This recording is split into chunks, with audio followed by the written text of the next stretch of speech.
Hello guys, andito kami ngayon sa Chow Tai Fook. Iwan ko ano yung pag-pronounce yan. Ayan, so kasi ang gold kasi is magandang investment yan. So instead na ilagay ko sa bangko, mas mabuti nang i-invest ko sa gold. Ayan, so I hope it's a good choice, you know.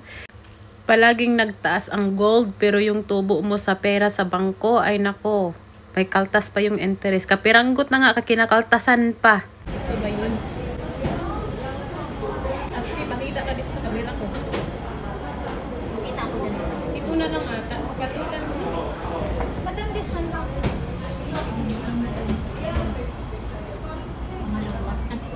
Parang mapapahama kami dito sa katabi.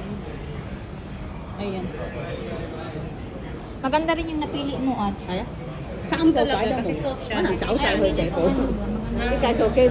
din yung napili mo. Tayo, 6A. Tayo, 6A. Oh, okay.